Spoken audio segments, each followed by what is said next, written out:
Hey guys, sorry I'm late. Um, I've just been really busy today. It's been one of those days. It's all cloudy and rainy. It's been like this for a while, so I keep getting like headaches and stuff. So I was laying down on the couch with an ice pack. I'm a little bit better. Not as bad, anyways. Okay. You may have to watch it later. All right, Dragon Mama. Hey, Grant Grace. I don't know what Manson's father looked like. I don't either, actually. We could look. Hey, SD. Hey, Deb. Yeah, I'm all right. Yeah, I was like, I would love to nap, but I couldn't. I just couldn't sleep. I was laying on the couch though with an ice pack. Hey, cool gamer. Nick, you better not be sleeping. Shut up. Hey, Bryson. Hey, Tistic Show. I know I keep saying this, but I'm serious. I can't wait till this book's over. Do you guys feel the same way I do? I mean, this book was good in the beginning and everything. I didn't realize it was going to be all lawyer speak. Like, yeah, the prosecutor wrote it. Duh, I should have known that, right? I don't know. I can't get back into it. You know what I mean? Normally, when I read a book, I can't put it down. That's how it felt at the beginning, and now I'm just like, what? I don't know. Just not into it. But I'm gonna finish it because I'm not gonna start something and not finish it. Oh, you did send me one? Okay, I think I seen it. I seen that you sent one, but I haven't checked it.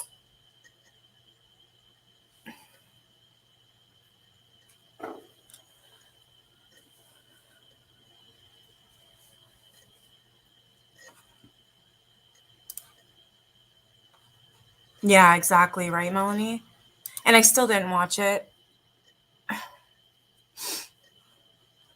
I don't have Netflix anymore. I had to cancel it because I had to pay for StreamYard. Um, because like I was able to use StreamYard for free, but you're only allowed to go live 10 hours. Is it? I think it's a week, something like that. And I was overusing it, so I just decided to pay for it monthly, and it's like um, $36 a month for it. I can make videos though on StreamYard, and I can go live whenever I want. So I just canceled my Netflix. I have you guys ever heard of the like the Firefly remote for what do you call it? Amazon. So I also subscribe to Amazon, and I pay $10 a month for that. So I get free delivery and stuff, and I also get all the the Prime channels and stuff. And then for Christmas, my mom bought me the Firefly remote, and I get all these channels. So I'm like, yeah, this is a better deal. Pay $10, you get free shipping, and you get all these different channels on it.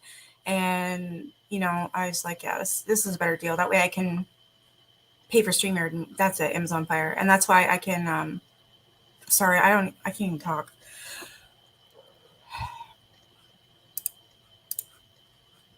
Yeah, so anyways, that's why I canceled my Netflix.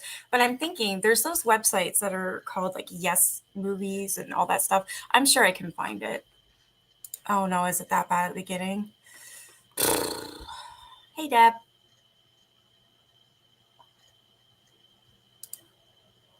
I'm gonna have to get in contact with you, SD, and like discuss this because yeah, I need to get on that now that yeah, I'm seeing your email.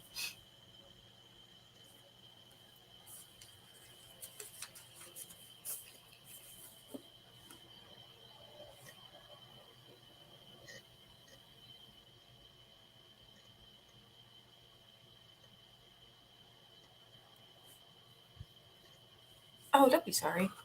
I just ate. Well, I stopped eating like an hour ago. I'm still so full. I made General Tao chicken, and then I made potatoes with garlic butter and some onions. Oh my god, it was good, like really good. But now I'm full as heck. If there's any, Brittany, if there's any videos or anything you want me to see, just send me them. I haven't looked. I'm kind of busy. All right, I'm gonna start reading.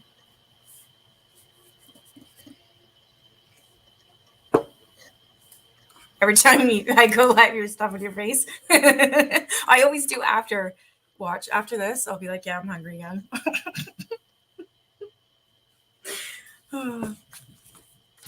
Alrighty. So Mr. Keith also suggested that Watson and the three girls had some type of mental disability which prevented them from deliberating and premeditating, even prevented them from having malice afterthought.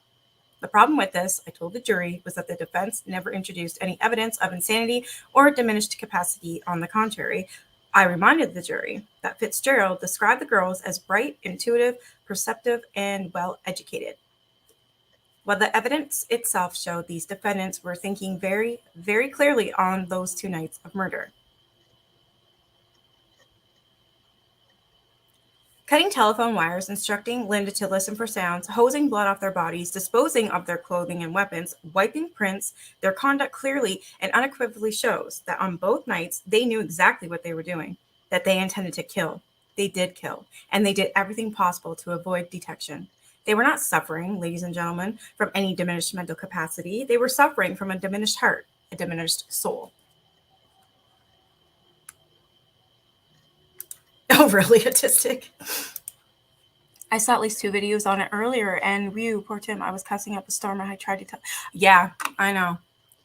I should give you my Facebook. That way I can, like, would you feel comfortable talking to me on Messenger, like if I called you, SD?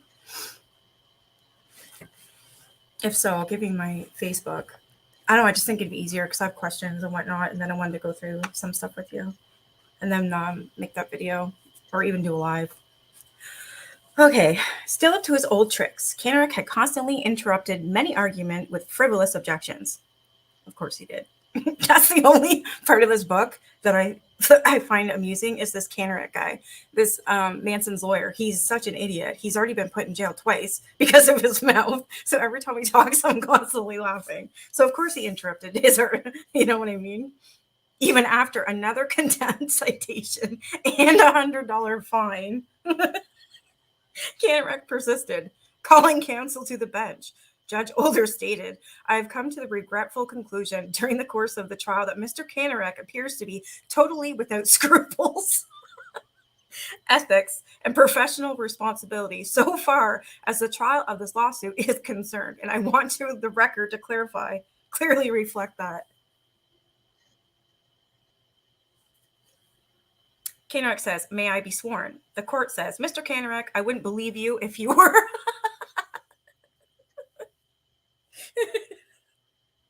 This guy is unbelievable. Wow. With the defense arguments out of the way, I spent an entire afternoon reviewing the eyewitness testimony of Linda Kasabian. Among the instructions Judge Older was going to give the jury was one regarding the testimony of an accomplice. Both Fitzgerald and Canerick had read the start of it. The testimony of an accomplice ought to be viewed with the distrust. They stopped there, however. I read the jury the rest. This does not mean that you arbitrarily disregard such testimony, but you should give it the weight to which you find it to be entitled after examining it with care and caution in the light of all the evidence in this case. I then took the evidence of other witnesses, totally independent of Linda Kasabian, and showed how it confirmed or supported her testimony. Linda testified that Watson shot Parent 4 times. Dr. Noguchi testified that Parent was shot 4 times. Linda testified that Parent slumped over toward the passenger side. The police photographs show Parent slumped over toward the passenger side. Linda testified that Watson slit the screen horizontally. Officer Weisenhunt testified that the screen was slit horizontally. For the night of the tape murders alone, I noted 45 instances where other evidence confirmed Linda's account. You don't have Facebook? Okay, yeah, send me your number then. We'll do it that way.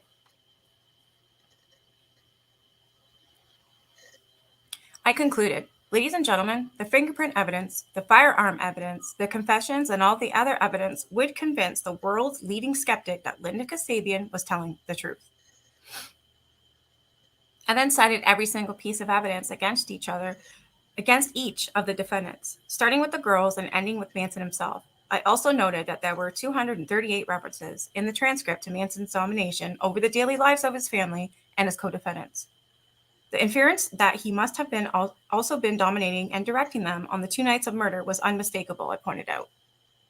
Thinking back over those many months, I remembered how difficult it had been to come up with even a few examples of this domination. Helter Skelter. During the trial, the evidence of this had come in piece by piece. From the mouths of many witnesses, I assembled those pieces now in one devastating package. Very forcefully, I felt convincingly, I proved that Helter Skelter was the motive for these murders and that the motive belonged to Charles Manson and Charles Manson alone.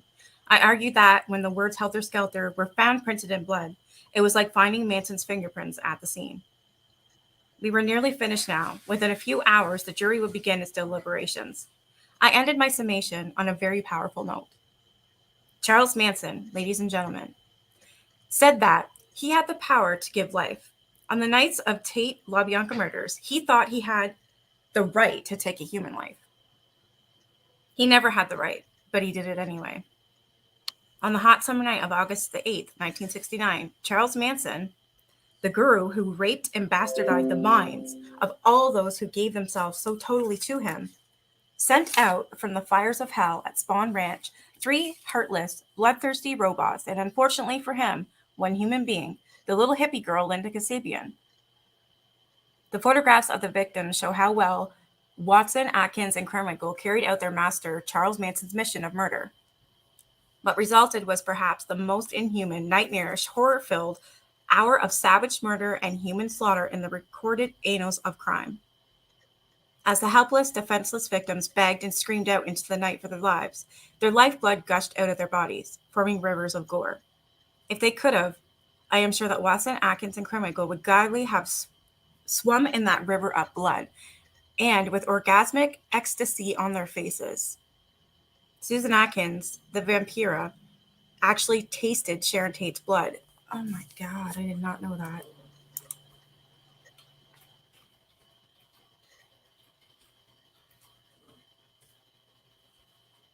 The very next night, Leslie Van Houten joined the group of murderers, and it was poor Lino and Rosemary LaBianca who were brutally butchered to death to satisfy Charles Manson's homicidal madness.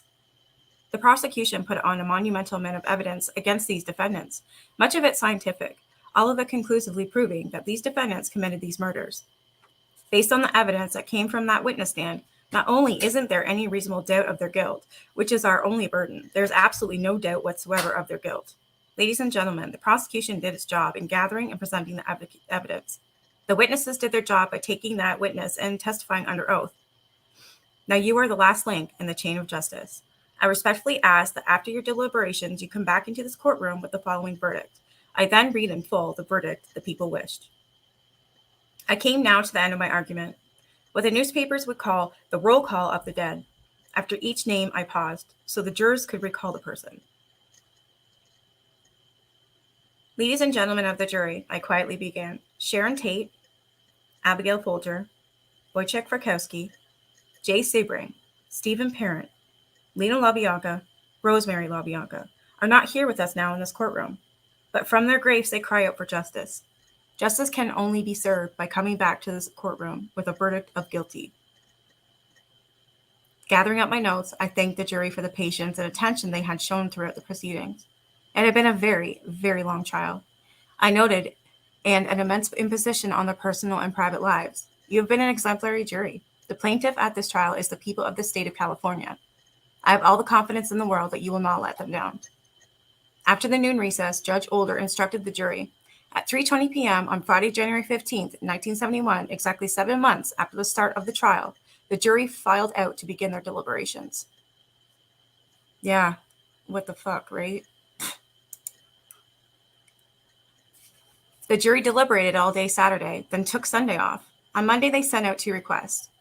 That they be given a phonograph so they could play the Beatles' White Album, which, though introduced in evidence as much discussed, had never been played in court, and that they may be permitted to visit the Tate and LaBianca residences. After lengthy conferences with counsel, Older granted the first request but denied the second. Though admitting that, not having been to either of the death scenes, he too was naturally curious, the judge decided such visits would be tantamount to reopening the case, complete to the recalling of witnesses, cross-examination, and so on. On Tuesday, the jury asked to have Susan Atkins' letter to her former cellmates reread to them. This was done. Probably unprecedented, in case of the magnitude and complexity, at no time did the jury request that any of the actual testimony be reread. I could only surmise that they were relying on the extensive notes each had taken throughout the trial. Wednesday, Thursday, Friday, no further messages were received from the jury. Long before the end of the week, the New York Times was reporting that the jury had been out too long, that it appeared they were deadlocked. I wasn't bothered by this. I'd already told the press that I didn't expect them to come back for 4 or 5 days at the very minimum, and I wouldn't have been surprised had they stayed out a week and a half. Nor did I worry about our having proven our case. What did worry me was human nature. 12 individuals from completely different backgrounds have been locked up together longer than any jury in history. Wow.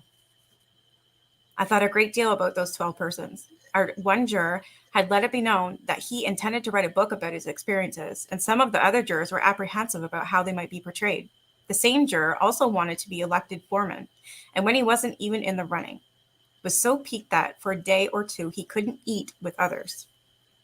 Alva Dawson, the ex-deputy sheriff, and Herman Tubik, the mortician, had tied. A coin was tossed. Tubik was made foreman, a deeply religious man who began and ended each day of deliberations with silent prayer.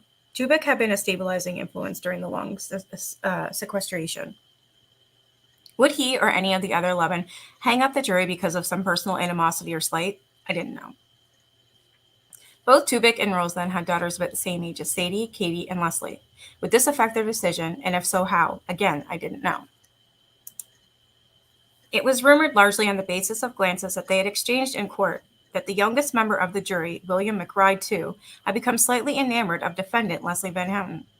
It was unsubstantiated gossip, yet in the long hours the press waited for some word from the jury room. Reporters made bets on whether McBride would vote second degree for Leslie or perhaps even an acquittal. Immediately after my assignment to the case, I'd requested as much information was available on the background of Charles Manson. Like much of the evidence, it came in piecemeal. Not until after the people had rested their case did I finally receive the records covering the 7 months Manson spent at the National Training School for Boys in Washington, D.C. I found most of the information already familiar, with one startling exception. If true, it could very well be the seed which, nurtured with hate, fear, and love, flowered into Manson's monstrous, grotesque obsession with the Black-White Revolution. Thanks, Brittany. I didn't have a chance to look. Manson had been sent to the institution in March 1951. When he was 16 years old, in his admission summary, which was drawn up after he had been interviewed, there was a section on family background. The first 2 sentences read, "Father unknown." What was that? Leon.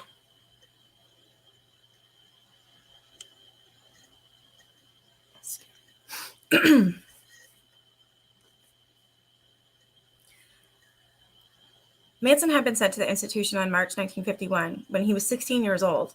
In his admission summary, which was drawn up after he had been interviewed, there was a section on family background. The first 2 sentences read, "Father unknown." He is alleged to have been a colored cook by the name of Scott, with whom the boy's mother had been promiscuous at the time of pregnancy. Was Manson's father black? Reading through the rest of the records, I found 2 similar statements, though no additional details. Really? They thought he was black? There were several possible explanations for the inclusion of this statement in Manson's records. The first was that it was totally erroneous, some bureaucratic snafu of which Manson himself may have even have been unaware.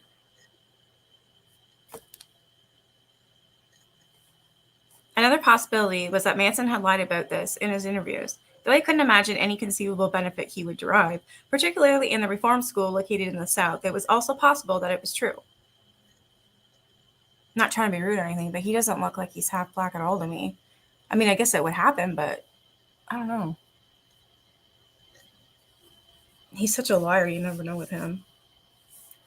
There was one further possibility, and in a sense, it was even more important than whether the information was true or false. Did young Charles Manson believe it to be true? If so, this would go a long way toward explaining the genesis of his bizarre philosophy in which the blacks finally triumph over the whites, but eventually have to hand over the reins of power to Manson himself. I knew only one thing for sure. Even had I received this information earlier, I wouldn't have used it. It was much too inflammatory. I did decide, however, to ask Manson himself about it if I got the chance. I was in bed with the flu when at 10:15 a.m. on Monday, January 25th, court clerk Jean Darrow telephoned and said, "Just got the word. The jury has reached a verdict. Judge Older wants to see all the attorneys in his chambers as soon as they can get here." The Hall of Justice resembled a fortress. As it had since the jury went out, a secret court order had been issued the same day, which began. Due to intelligence reports indicating a possible attempt to disrupt proceedings on what has been described as Judgment Day, additional security measures will be implemented. There followed 27 pages of detailed instructions. The entire Hall of Justice had been sealed. Anyone entering the building or for whatever reason being given a personal effects and body search. I now had 3 bodyguards. The judge a like number. That's pretty bad. The reason for this intensive security was never made public. From a source close to the family, LASO had heard what they initially believed to be an incredible tale. While working at Camp Pendleton Marine Base, one of the Manson followers had stolen a case of hand grenades.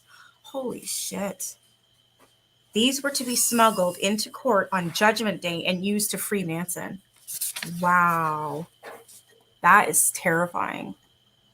Again, we didn't know precisely what the family meant by Judgment Day, but by this time, we did know that at least a part of the story was true. A family member had been working in the arms depot at Pendleton, and after he quit, a case of hand grenades was missing. Holy crap. My eldest stepkids are half black. They have fair skin. It depends on genetics. Ellie has her father's skin tone. Yeah, that's what I mean. I guess it is possible. Yeah. It is crazy. I can't believe this. Like, wow. These people are nuts. By 11:15, all counsel were in chambers. Before bringing the jury in, Judge Older said he wanted to discuss the penalty trial. California was bifurcated trial system. The first phase, which we had just completed, was the guilt trial. If any of the defendants were convicted, a penalty trial would follow in which the same jury would determine the penalty for the offense. In this case, we had requested first-degree murder verdicts against all the defendants. If the jury returned such verdicts, there were only 2 possible penalties: life imprisonment or death. The penalty trial is, in most cases, very short. After conferring with counsel, Judge Older decided that if there was a penalty phase, it would commence in 3 days. Older also said that he had to decide to seal the courtroom until after the verdicts were read and all the jurors polled. Once the jurors and the defendants had been removed, the press would be allowed out, and then the spectators. The 3 girls were brought in first. Though they had usually worn fairly colorful clothing during the trial, apparently there hadn't been time for them to change, as all were wearing drab jail dresses. They seemed in good spirits, however, and were giggling and whispering. On being brought in, Manson winked at them, and they winked back. Charlie was wearing a white shirt and blue scarf, and sporting a new, neatly trimmed goatee. Another face for Judgment Day. Single file, the jurors entered the jury box, taking their assigned seats, just as they had hundreds of times before. Only this time was different, and the spectators searched the 12 faces for clues. Perhaps the most common of all courtroom myths is that jury won't look at the accused if they have reached a guilty verdict. That is rarely true. None held Manson's gaze when he stared at them, but then neither did they quickly look away. All you could really read in their faces was a tired tenseness. The court states, all jurors and alternates are present. All counsel but Mr. Hughes are present. The defendants are present. Mr. Tubic, has the jury reached a verdict? Tubic says, yes, Your Honor, we have. The court states, will you hand the verdict from the bailiff? Foreman Tubic handed them to Bill Murray, who in turn gave them to Judge Older.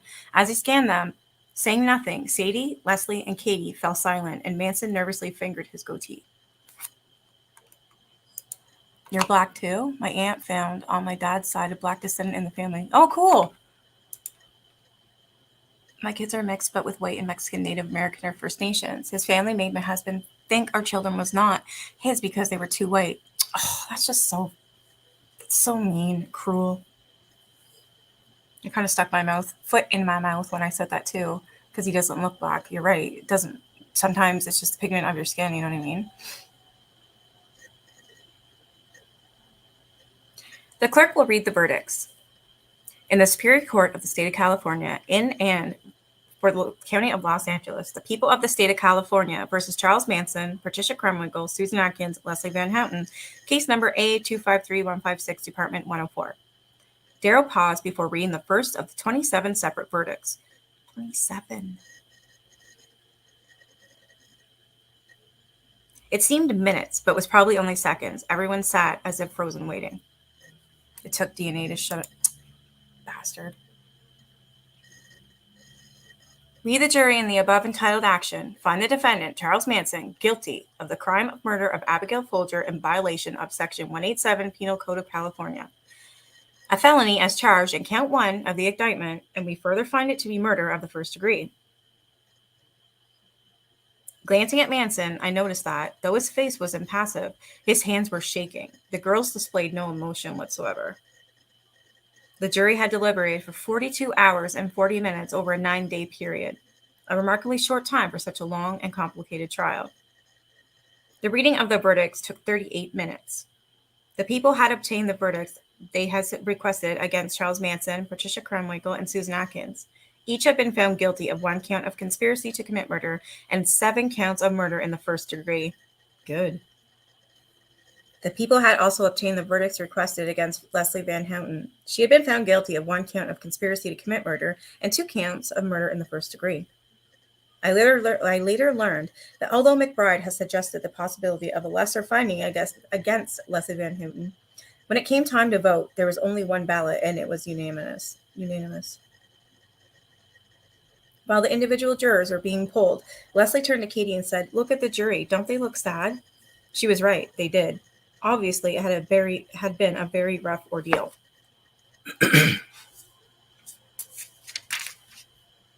As the jury was being taken out, Manson suddenly yelled at Older, "We are still not allowed to put on a defense. You won't outlive that, old man." My mom's calls us Hein 57 American-made mutts because we got a mix of everything.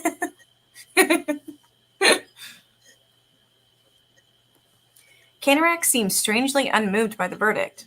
Though Fitzgerald told the press we expected the worst from the start, he appeared thoroughly shaken. Outside court, he told reporters, "We felt we lost the case when we lost our change of venue motion. We had a hostile and antagonistic jury. The defendants had the same chance Sam Shepard had in Cleveland, none." Fitzgerald further stated that the trial had been held anywhere but in Los Angeles. He was sure they would have 1 acquittal for all the defendants. "I don't believe that for 1 minute," I told the press. It was just weeping on the part of the defense. The jury was not only fair, they based their verdict solely and exclusively on the evidence that came from that witness stand. Yes, I responded to the most frequently asked question. Will we seek the death penalty against all 4 defendants?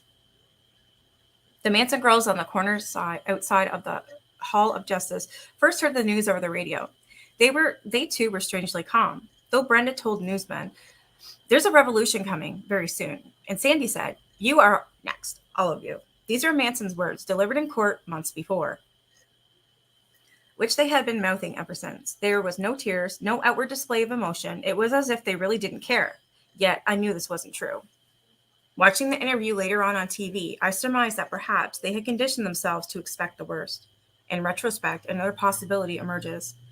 Once the lowest of the low in the Manson hierarchy, good only for sex, procreation, and serving men, the girls had now become his chief apostles, the keepers of the faith. Now Charlie was dependent on them.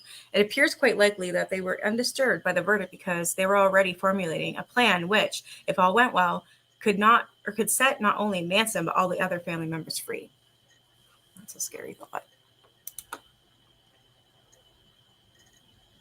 You have an afro? Aww. Your mom calls you that too, eh? Yeah. That's what my mom would call like a mixed dog, a Heinz 57, because it'd be everything from like a poodle to a Shih Tzu and like a Dachshund, you know what I mean? I'm half Latina, Slovenian, and my girls are half Ukrainian, Latina. Oh, wow. All right, we're now on part 8. So long. At least that part wasn't too bad. Fires in your cities. Mr. and Mrs. America, you are wrong. I am not the king of the Jews, nor am I a hippie cult leader. I am what you have made of me, and the mad dog devil, killer fiend, leper is a reflection of your society. Whatever the outcome of this madness that you call a fair trial or Christian justice, you can know this. In my mind's eye, my thoughts light fires in your cities. Statement issued by Charles Manson after his conviction for the Tate LaBianca murders. Wasn't that nice? January 26th, March 17th, 1971. During the penalty trial, the sole issue for the jury to decide was whether the defendant should receive life imprisonment or the death penalty. Considerations like mitigating circumstances, background, remorse, and the possibility of rehabilitation were therefore now relevant. To avoid prolonging the trial and risk alienating the jury, I called only two witnesses, Officer Thomas Drinan and Bernard Lotzapapa Crow. Drinan testified that when he arrested Susan Atkins outside Slayton, Oregon in 96, she was carrying a .25 caliber pistol. I asked Miss Atkins what she intended to do with the gun, Drinan recalled. And she told me that if she had the opportunity, she would have shot and killed me. Holy. Drinan's testimony proved that even before Susan Atkins met Charles Manson, she had murder in her heart. On cross-examination, Shin asked Drinan about the .25 caliber pistol. The size is very small. It looks like a toy gun. Is that correct? Well, not to me. Crow described how, on the night of July 1st, 1969, Manson had shot him in the stomach and left him for dead. The importance of Crow's testimony was that it proved that Manson was quite capable of committing murder on his own. On February 1st, I rested the people's case. That afternoon, the defense called their first witnesses, Katie's parents, Joseph and Dorothy Krenwinkel. Joseph Krenwinkel described his daughter as an exceedingly normal child, very obedient. She was a bluebird, campfire girl, and Job's daughter, and belonged to the Audubon Society. Was she gentle with animals? Very much so. Patricia had snug in the church choir, Mr. Krenwinkel testified. Though she was not an exceptional student, she received good grades in the classes she liked. She had attended one semester of college at Spring Hill College, a Jesuit school in Mobile, Alabama, before returning to Los Angeles, where she shared an apartment with her half-sister. The Krenwinkels had divorced when Patricia was 17. According to Joseph Krenwinkel, there was no bitterness. He and his wife had parted and remained friends. Yet, just a year later, when Patricia was 18, she had abandoned her family and job to join Manson. Dorothy Krenwinkel said of her daughter, she would rather hurt herself than harm any living being. Did you love your daughter? I did love my daughter. I will always love my daughter, and no one will ever convince me she did anything terrible or horrible. I don't know what the hell I am. I need to do a test. Oh my God, the ancestry.com. I want to try that. It's just so expensive. It's like $150, but I'd love to do it just to see. You have Asian and African, First Nations, French, Scottish, English, German. Holy, you're a Heinz 57 too. They had Irish, English, Ukrainian, Greek, Polish, also. Holy. You're 100% Italian, Kira? I don't know what the hell I am. I really don't. I don't know if I even asked. I guess I should. I do know from my father's side, they ended up getting a bunch of, they got their family crest. And apparently one of our ancestors was one of the knights at the round table. Yeah. We're all mutts.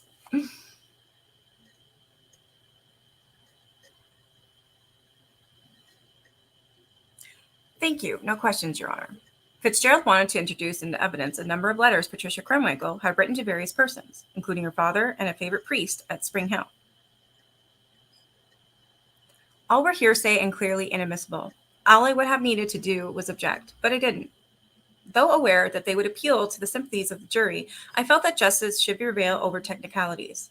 The issue now was whether this girl should be sentenced to death, and this was an issue for the jury to decide, not me. I felt that in reaching that extremely serious decision, they should have any information even remotely relevant. Fitzgerald was both relieved and very grateful when I let them come in. Keith handled the direct examination of Jane Van Houten, Leslie's mother. Keith later told me that although Leslie's father didn't want to testify, he was beside Leslie 100%. Although, like the Krenwinkels, the Van Houtens were divorced, they too had stuck by their daughter. According to Miss Van Houten, Leslie was what you would call a feisty little child, fun to be with. She had a wonderful sense of humor. Born in Los Angeles, suburb of Altadena, she had an older brother and a younger brother and sister. The later Korean orphans, whom the Van Houtens had adopted. When Leslie was 14, her parents separated and divorced. I think it hurt her very much, Miss Van Houten testified. That same year, Leslie fell in love with an older youth, Bobby Mackey, became pregnant, had an abortion, and took LSD for the first time. After that, she dropped acid at least once and often 2 or 3 times a week. Patricia Carmichael had also taken LSD before meeting Manson. Very obese in her early teens, she began using diet pills at 14 or 15, then tried Reds, mescaline and LSD provided by her half-sister Charlene, who's now deceased, who was an heroin addict. Wow. During her freshman and sophomore year at Minerva High School, Leslie was one of the homecoming princesses. Wow, really? She tried out again her junior year, but this time she didn't make it. Bitter over the rejection, she ran away with Mackie to Haight-Ashbury. The scene there frightened her, however, and she returned home to finish high school and to complete a year of secretarial training. Mackie, in the meantime, had become a novitiate priest in the Self-Realization Fellowship. In an attempt to continue the relationship, Leslie became a novitiate nun, giving up both drugs and sex. She lasted about 8 months before breaking with both Mackie and the yoga group. Wow, I didn't know that. Mrs. Van Hem did not testify to the period which followed. Possibly she knew little, if anything, about it. From interviews I've learned that Leslie was full spectrum. The former nun was now anxious to try anything, be it drugs or answering sex partner ads in the Los Angeles Free Press. A longtime friend stopped dating her because she had become too kinky. Holy. For a few months, Leslie lived in a commune in Northern California. During this period, she met Bobby Beausoleil, who had his own wandering family consisting of Gypsy and a girl named Gail. Leslie became a part of the menage a trois. Gail, however, was jealous, and the arguments became near consistent. First, Gypsy split, moving to Spawn Ranch. Then shortly after, Leslie followed, also joining Manson. She was 19. About this time, Leslie called her mother and told her that she had decided to drop out and that she wouldn't be hearing from her again. She didn't until Leslie's arrest. Keith asked Mrs. Van Houten, "How do you feel about your daughter now?" "I love Leslie very much." "As much as you always have?" "More." As the parents testified, one realized that they too were victims, just as were the relatives of the deceased. Calling the defendant's parents first was a bad tactical error on the part of the defense. Their testimony and plight evoked sympathy from everyone in the courtroom. They should have been called at the very end of the defense case, just before the jury went out to deliberate. As it was, by the time the other witnesses had testified, they were almost forgotten. Shin called the witnesses on behalf of Susan Atkins. Her father, Shin told me, had refused to have anything more to do with her. All he wanted, he said, was to get his hands on Manson. A reporter from the Los Angeles Times had located Charles Manson's mother in a city in the Pacific Northwest. Remarried and living under another name, she claimed Charles' tales of childhood deprivation were fictions, adding he was a spoiled, pampered child. Wow. Yeah, see that I don't believe at all. He did have a horrible life. Well, she was a prostitute, for God's sakes. And he had to watch that crap. A reporter from the Los Angeles Times had located Charles Manson's mother. I just read that. Kinnerik did not use her as a witness. Instead, he called Samuel Barrett, Manson's parole officer. Barrett was at most unimpressive witness. He thought he first met Manson about 1956. Around that, he couldn't remember whether Manson was on probation or parole. He stated that since he was responsible for 150 persons, he couldn't be expected to recall everything about each one. Repeatedly, Barrett minimized the seriousness of the various charges against Manson prior to the murders. The reason he did this was obvious. Otherwise, one might wonder why he hadn't revoked Manson's parole. One still did wonder. Manson associated with ex-cons, known narcotic users, and minor girls. He failed to report his whereabouts, made a few attempts to obtain employment, repeatedly lied regarding his activities. During the first 6 months of 1969 alone, he had been charged, among other things, with grand theft auto, narcotics possession, rape, contributing to delinquency of a minor. There was more than ample reason for parole revocation. During a recess, one of the reporters approached me in the hall. "God, Vince," he exclaimed, "did it ever occur to you that if Barrett had revoked Manson's parole in, say, April of 69, Sharon and the others would probably still be alive today?" I declined comment, citing the gag order as an excuse, but it had occurred to me. I had thought about it a great deal. On direct, Barrett had testified that there was nothing in Manson's prison records to indicate that he was a behavioral risk. Over Canarek's objections on cross-examination, I had him examine the folder on Manson's attempted escape from federal custody in 1957. Yeah, thank you, Brittany. She would sell him for booze. Yeah. See, now the RAPE part, do you know, Brittany, is this because the girls were underage, or was he actually an artist? I know I am, but I didn't know it's Ooh, the current royals are all supposed to descend from them, so you may also be. That's so cool. And your hubby is German, so he's foreign. I seriously don't know what I am. I'm gonna have to ask my mom.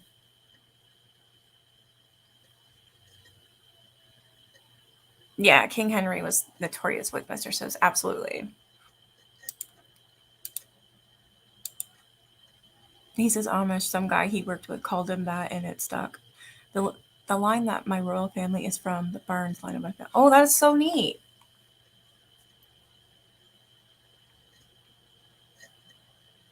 The parade of perjurers began with little Squeaky. Lynette Alice Fromm, 22, testified that she was from an upper middle class background. Her father, an aeronautical engineer. When she was 17, she said, her father kicked her out of the house. And I was in Venice sitting down on a curb crying when a man walked up and said, your father kicked you out of the house, did he? And that was Charlie. Squeaky placed a great importance on the fact that she had met Manson before any of the other girls, excepting only Mary Brunner. In questioning her about the family, Fitzgerald asked, did you have a leader? No, we were riding on the wind. No leader, but Charlie is our father in that he would point out things to us. Charlie was just like everyone else, but I would curl off in a corner and be reading a book, and he would pass me and tell me what it said in the book. Also, he knew our thoughts. He was always happy, always. He would go into the bathroom sometimes to comb his hair, and there would be a whole crowd of people in there watching him because he had so much fun. Squeaky had trouble denying the teachings of her Lord and Master. When Fitzgerald tried to minimize the importance of the Beatles' White Album, she replied, there's a lot in that album. There is a lot. Although she claimed, I've never heard Charlie utter the words Helter Skelter. She went on to say that it is a matter of evolution and balance, and that black people are coming to the top as it should be. These people are whacked. See, this part in the book interests me because I get to hear about their backgrounds and how they may have, became this way. It's not so much as lawyers speak now. So this part I'm interested in. Obviously, they were not answers Fitzgerald wanted, and apparently he betrayed his reaction. Fromm states, how are you making those faces? Fitzgerald says, I'm sorry, continue. Calling counsel to the bench, Judge Older said, she can only harm the defendants doing what she is doing. I explained to Older, if the court is wondering why I'm not objecting, it is because I feel that her testimony was helpful to the prosecution. So helpful, in fact, that there was little need for cross-examination. Among the questions I had intended to ask her, for example, was one Canarac now asked, do you think that Charles Manson was Jesus Christ? Squeaky hesitated a moment before answering. Would she be the apostle who denied Jesus? Apparently she decided she would not, for she replied, I think that the Christians in the caves and in the woods were a lot of kids just living and being without guilt, without shame, being able to take off their clothes and lay in the sun. And I see Jesus Christ as a man who came from a woman who did not know who the father of her baby was. Is that a yes? Squeaky was the least untruthful of the family members who testified. Yet she was so damaging to the defense that thereafter Fitzgerald let the other defense attorneys call the witnesses. Keith called Brenda McCann, Nancy Laura Pittman, 19. Though not unattractive, Brenda came across as a tough, vicious little girl, filled with hostility that was just waiting to erupt. Her father designed the guidance controls of missiles over in the Pentagon, she said. He also kicked her out of the house when she was 16, she claimed. The dropout from Hollywood High School asserted there was no such thing as a family, and Charlie was not a leader at all. It was more like Charlie followed us around and took care of us.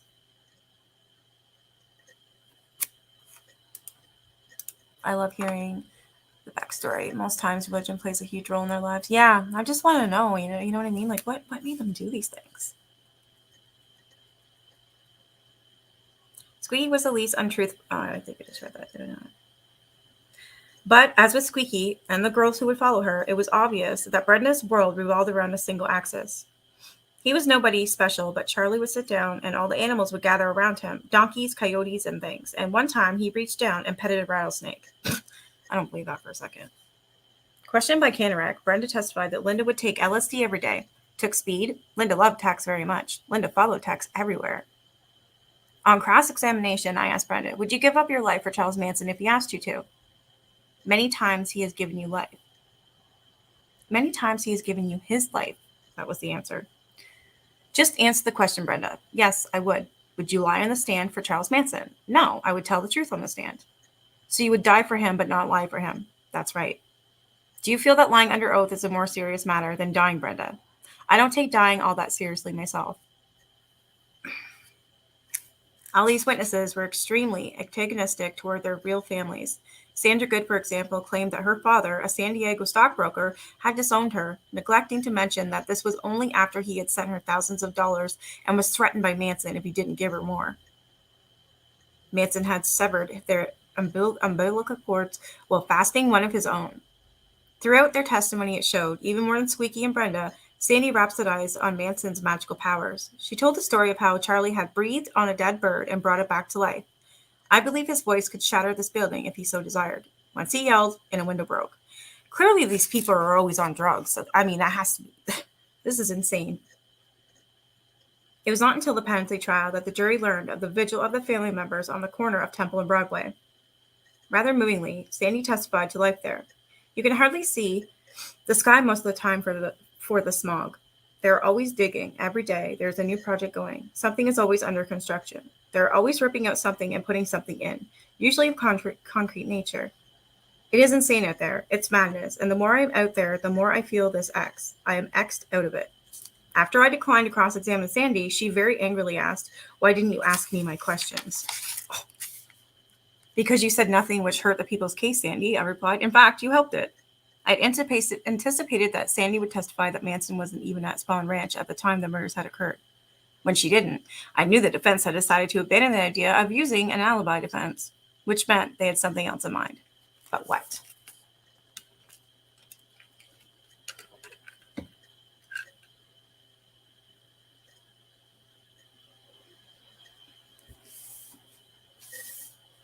Manson and the three female defendants had been allowed to return to court during the penalty phase. They were much quieter now, far more subdued, as if it had finally got through to them that this play, as Kernwinkle had characterized it, might cost them their lives. While Squeaky and the other Manson girls testified, their mentor looked thoughtful and pulled on his goatee as if to say, they're telling it like it is. The female witnesses wore their best clothes for the occasion. It was obvious that they were both proud and happy to be up there helping Charlie.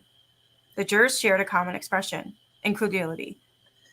Few even bothered to take notes. I suspected that all of them were mulling over the astonishing contrast. On the stand,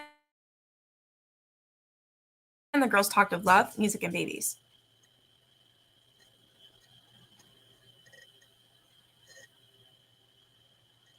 Yet while the love and the music and the babies were going on, the same group was going out and butchering human beings. And to them, amazingly enough, there was no inconsistency, no conflict between love and murder. By February 4th, I was fairly sure from the questions Kanorak had been asking the witnesses that Manson was not going to take the stand. This was my biggest disappointment during the entire trial, that I wouldn't have the chance to break Charlie on cross-examination. That same day, our office learned that Charles Tex Watson had been returned to Los Angeles and ruled competent to stand trial. Only 3 days after his transfer to Estacadero, Watson had begun eating regular meals. Within a month, one of the psychiatrists who examined him wrote, "There's no evidence of abnormal behavior at the present time except his silence, which is purposeful, and with reason."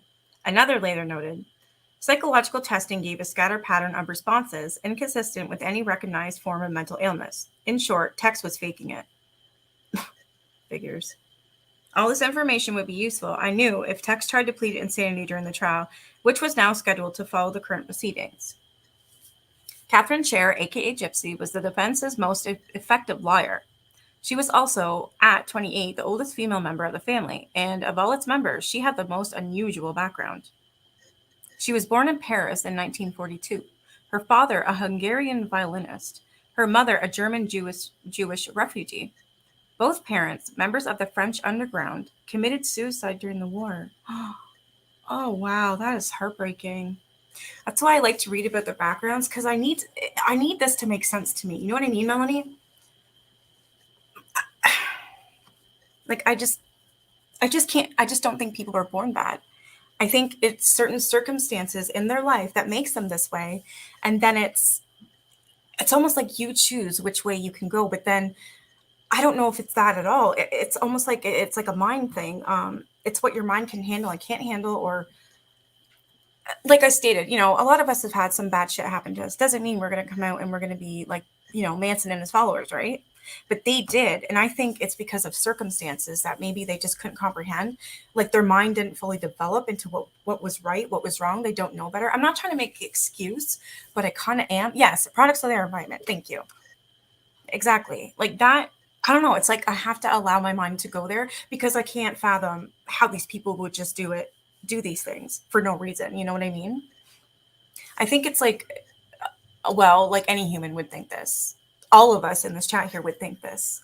Um, you just can't comprehend someone doing these things. There has to be a reason. We have to look for a reason in order for it to make sense for ourselves. Yeah, some are born without a conscience. Yeah, people have genes that can create bad situations if put in a bad environment. So it's both nature and nurture. Thank you, Bryson. That makes total sense, and I completely agree. I know I just need to make sense of this, but that is heartbreaking. Yeah, without a soul, maybe even. Like Gypsy, she was the oldest at 28, the oldest female member of the family. And of all its members, she had the most unusual background. Like, this breaks my heart for her. She was born in Paris 42, her father Hungarian violinist, and her mother was a German Jewish refugee. Both parents, members of the French underground, committed suicide during the war. She was 8 years old. She was adopted and brought to the United States by an American family. Her adoptive mother, who was suffering from cancer, oh my God, committed suicide when Catherine was 16. Her adoptive father, a psychologist, was blind. She cared for him until he remarried, at which time she left home.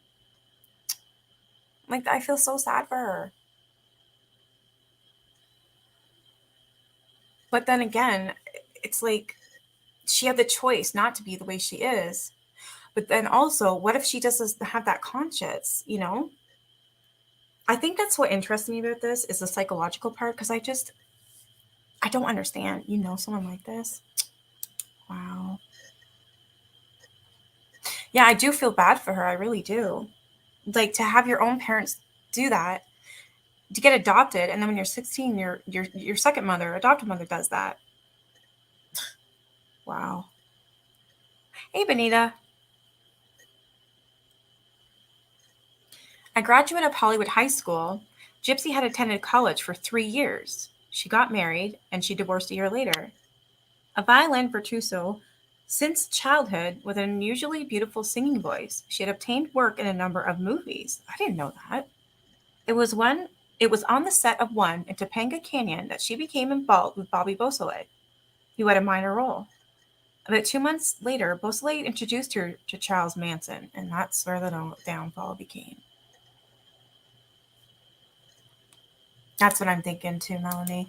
Same here. I love that show, Forensic Files. It's really good to watch. Like it helps you kind of piece things together. Some people are born without a conscience, maybe without a soul. KJ was my first thought. Yeah, I actually, for once, I didn't think about her, but now that you bring it up, yeah, makes sense, right? Though it was, on her part, love at first sight, she continued traveling with the Beausoleil menage for another 6 months before splitting for Spawn Ranch. Although she was an avowed communist when she joined the family, Manson soon convinced her that his dogma was ordained. Of all the girls, Paul Watkins had told me, Gypsy was most in love with Charlie. She was also the most eloquent in his defense. But though brighter and more articulate than most of the others, she too occasionally slipped up. We are all facing the same sentence, she told the jury. We are all in a gas chamber right here in LA, a slow acting one. The air is going away from us in every city. There's going to be no more air and no more water, and the food is dying. They are poisoning you. The food you are eating is poisoning you. There's going to be no more earth, no more trees. Man, especially white man, is killing this earth. You know what? I actually agree with all of everything she just said because it is true. Absolutely. But then when she says this, I kind of, okay. Then she says, but those aren't Charles Manson's thoughts. Those are my thoughts. She quickly added, oh, okay. During the first day on the stand, Gypsy dropped no bombshells. She did try to reboot various parts of the trial testimony. She said that Leslie often went out and stole things to explain away the back house incident. She claimed that it was Linda who suggested stealing the $5,000. She also said that Linda didn't want Tanya and had dumped her on the family. It was not until her second day on the stand on redirect by Kanarek, and immediately after Kanarek had asked to approach the witness and speak to her privately, that Gypsy suddenly came up with an alternative motive, one that was designed to clear Manson of any involvement in the murders. Gypsy claimed that it was Linda Kasabian, not Charles Manson, who had masterminded the Tate LaBianca murders. Linda was in love with Bobby Beausoleil, Gypsy said.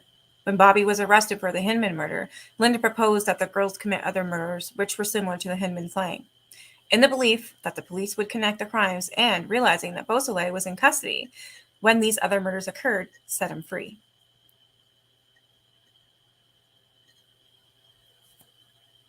The copycat motive was in itself not a surprise. In fact, Aaron Stovitz had suggested it as one of the several possible motives in his interview with the reporters from the Rolling Stone. There was only one thing wrong with it. It wasn't true. But in an attempt to clear Manson and a cast doubt on the Helter Skelter motive, the defense witnesses started with Gypsy now began manufacturing their own bogus evidence. Yeah, hopelessly devoted to Charlie. I can agree with that, yeah. The scenario they had so belatedly fashioned was as transparent as it was self-serving. Gypsy claimed that on the afternoon of August 8, 1969, Linda explained the plan to her and asked her if she wanted to go along. Horrified, Gypsy instead fled to the mountains. When she returned, the murders had already occurred and Linda was gone. Gypsy further testified that Bobby Beausoleil was innocent of the Hinman murder. All he had done was drive a car belonging to Hinman, and Manson wasn't involved either. The Hinman murder had been committed by Linda, Sadie, and Leslie. Maxwell Keith quickly objected. At the bench, he told Judge Older, "It sounds to me like this girl is leading up to testimony of an admission by my client to her participation in the Hinman, Tate, and LaBianca murders. This is outrageous." The court states, "I don't know if Mr. Kanarek has the faintest idea of what he wants to do." Fitzgerald says, "I am afraid so." Kanarek says, "I know exactly." You know, luckily we got this idiot Kanarek as a lawyer in here because it's the only one that's keeping, at least giving us a giggle every now and then.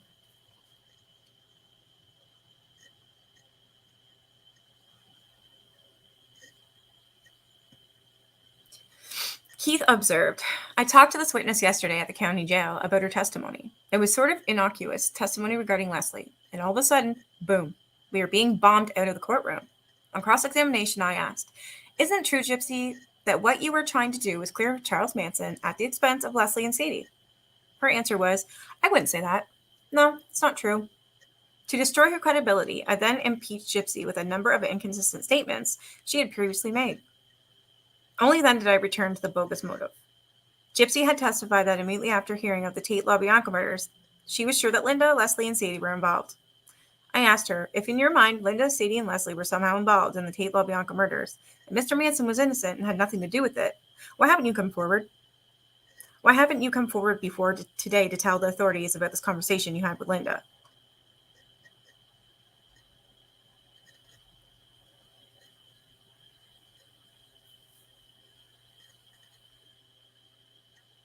"I didn't want anything to do with it. I don't believe in coming to you at all." Earlier on cross-examination, Gypsy had admitted that she loved Manson, that she would willingly die for him.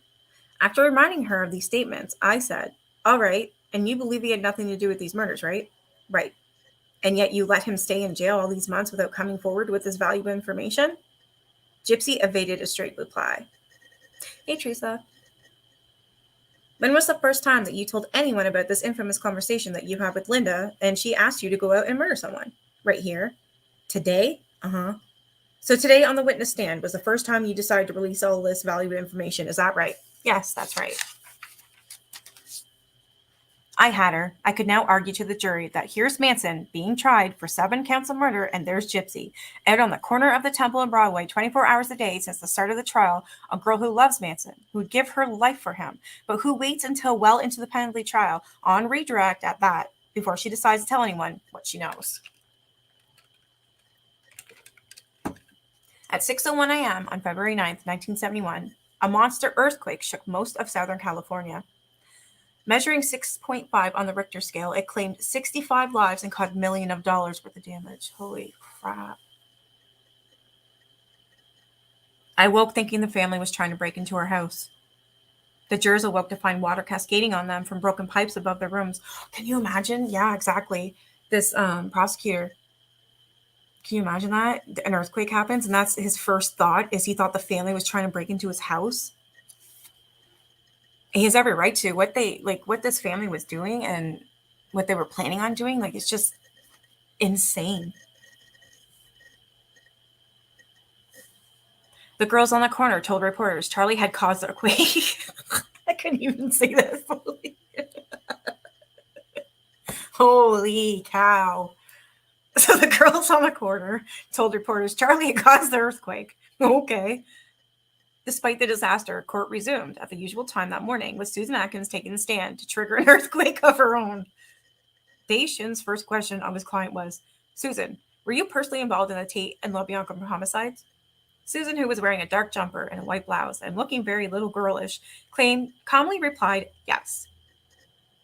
Although by this time, all counsel knew that the 3 girls intended to take the stand and confess, Fitzgerald having mentioned it in chambers nearly a week before. The jury and spectators were stunned. They looked at each other as if disbelieving what they had heard. As a kid, you want to grow up like Sandy, but you grow up into prison.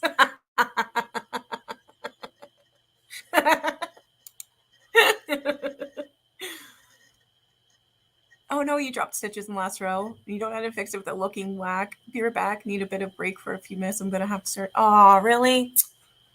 I'm sorry. You grow into Rizzo. Boo, you whore. I'm just kidding. Well, hey, at least you're not Frenchie. That one's a little weird too.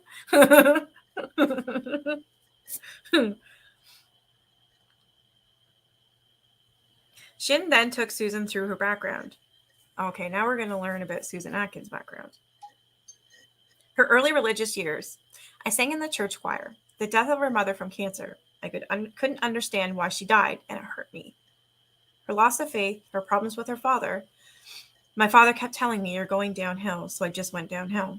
Her experiences as a topless dancer in San Francisco. Her explanation for why she was carrying a gun and arrested in Oregon.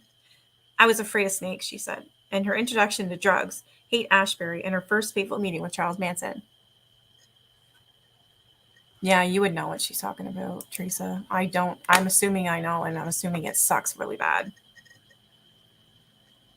Returning to the crime, she testified, the whole thing started when I killed Gary Hinman, because he was going to hurt my love. Yeah, I did like her pink hair, though. Returning to the crime, she testified, this whole thing started when I killed Gary. Judge Older called the noon recess. Before leaving the stand, Susan turned toward me and said, look at it, Mr. Bugliosi, your whole thing. Man, it's just gone. Your whole motive. It's so silly, so dumb. That afternoon, Sadie recited the newly revised version of how the Hinman murder went down. According to Susan, when Manson arrived at the Hinman residence to persuade Gary to sign over the pink slip on the car they had already purchased, Gary drew a gun on him. As Manson fled, Gary tried to shoot him in the back. I had no choice. He was going to hurt my love. I had my knife on me, and I ran at him, and I killed him. Bobby was taken to jail for something that I did. The holes in our story were a mile wide. I noted them for my cross-examination. After the arrest, Beausoleil, Susan testified, Linda proposed committing copycat murders. And she told me to get a knife and a change of clothes. She said these people in Beverly Hills had burned her for $1,000 for some new drug, MDA. Before leaving Spawn Ranch, Susan said, Linda gave me some LSD, and she gave Tex some STP. Linda issued all directions that night. No one told Charlie where they were going or what they were going to do. Linda had been there before, so she knew where to go. Tex went crazy, shot parent. Linda went inside the house. Linda gave me her knife. At this point in the narrative, Dave Shin opened the blade of the buck knife and started to hand the knife to Susan. The court stated, put that knife back the way it was. Shin says, I only wanted to get the dimensions, Your Honor. Susan skipped ahead in her narrative. She was holding Sharon Tate and Tex. And Tex came back and he looked at her and said, kill her. And I killed her. And I just stabbed her and she fell. And I stabbed her again. I don't know how many times I stabbed her. Sharon begged for the life of her baby. And I told her to shut up. I don't want to hear it. Though Susan's words were horrifyingly chilling, her expression for the most part remained simple, even childlike. There was only one way to describe the contrast. It was incredibly obscene. In discussing the Hinman murder, Susan had placed Leslie Van Houten at the murder scene. There had never been any evidence whatsoever that Leslie was involved in the Hinman murder. In discussing that night that the LaBiancas were killed, Susan made some additional changes in the cast of characters. Manson didn't go along, she said. Linda drove. Tex creepy called the LaBianca residence. Linda instructed Tex, Katie, and Leslie what to do. Linda suggested killing the actor in Venice. And when they returned to Swan Ranch, Charlie was there sleeping. Just as improbable was another of her fictional embellishments. She had implicated Manson in her conversation with me and her testimony before the grand jury. She claimed because I had promised her that if she did so, I would personally see that none of the defendants, including Manson, would receive the death penalty.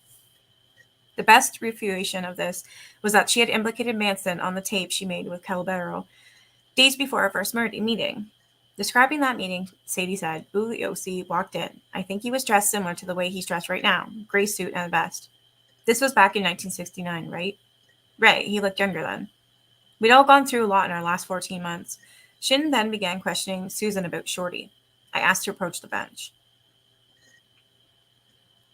Bugliosi stated, Your Honor, I can't believe what is going on here. He's talking about Shorty Shea right now. Turning to Day, I said, you are hurting yourself if you bring in the other murders, and you're hurting the co-defendants. Older agreed and cautioned Shin to be extremely careful.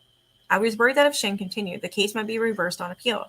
What was conceivable rationale could there be for having your client take the stand and confess to murder with which she isn't even charged?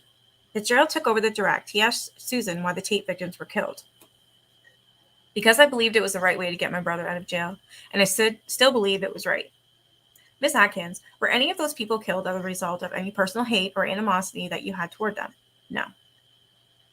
Did you have any feeling toward them at all? Any emotional feeling toward any of those people? Sharon Tate, Wojciech Frykowski, Abigail Folger, Jay Sebring, Stephen Parent? I didn't know any of them. How could I have felt any emotion without knowing them?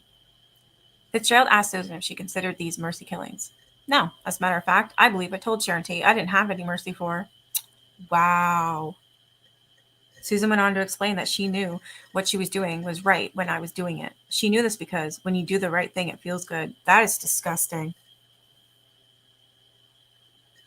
How could it be right to kill somebody? How could it be not right when it's done with love? What? It's done with love? Did you ever feel any remorse? Remorse for doing what was right to me? Did you ever feel sorry? Sorry for doing what was right to me? I have no guilt in me. Fitzgerald looked beaten. By bringing out her total lack of remorse, he had made it impossible for the defense to persuasively argue that she was capable of rehabilitation. No soul at all. That is pure evil and disgusting. The rest of the family wouldn't have even been in that Cielo house if Manson wasn't, if he wasn't that Dennis Wilson for stealing a song. He thought Terry Muncher still lived there, but he was wrong. He was wrong, but he ended up going back anyways. And because he did meet Sharon, he went back anyways and decided that this is what they're going to do. It's disgusting. We had reached our strange situation. Suddenly in the penalty phase, long after the jury had found the 4 defendants guilty, I was in a sense having to prove Manson's guilt all over again. If we cross-examined too strenuously, it would appear that I did not feel that we had proven our case. If I eschewed cross-examination, there was the possibility of leaving a lingering doubt as to guilt, which, when it came time for their deliberations, could influence the jury's vote on the penalty. Therefore, I had to proceed very carefully, as if trying to walk between raindrops. The defense, and specifically Irving Kanarek, had tried to plant such a doubt by providing an alternative to Helter Skelter, the copycat motive.